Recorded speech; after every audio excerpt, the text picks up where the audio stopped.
Guys, yun. Magandang hapon sa inyo. To yun. Papasok ulit tayo.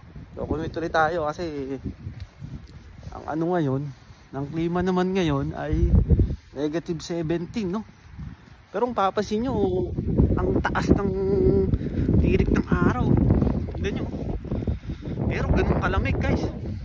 Oh. Tignan nyo, tingnan yung lugar. Grabe. Kahit trik na trik ang araw dito, tignan nyo. Napakalamig pa rin. Buti na lang kamo, walang snow. Yan ang ano naman dito sa lugar namin. So, syempre, ayaw na natin maranasan yung naranasan natin kagabi. Kaya nag-ano na tayo. Yan, doble na ano natin. Ang jacket natin, doble na. Tapos, eto may baon na rin tayong gloves.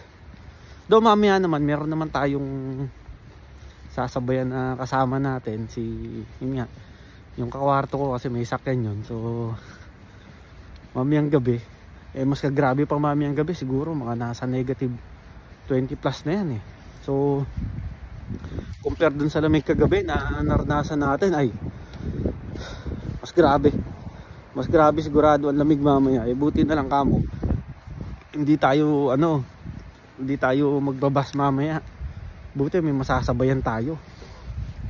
Well, hanggang ano lang naman tong gantong kalamig dito, hanggang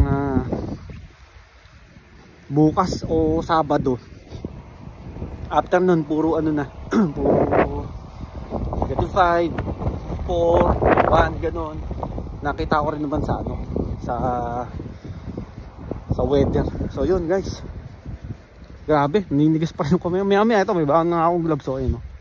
May gloves na tayo para panigurado, no? So guys, yun.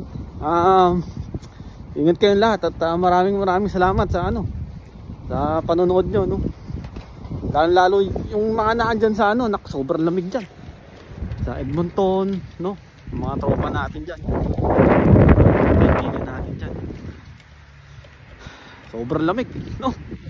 Bale, sabi nga nila, masana din naman talaga tayo. Sa una lang naman talaga. Sa lahat, sa una lang naman talaga, no? So guys, yun, salamat at God bless po sa lahat. Bye bye.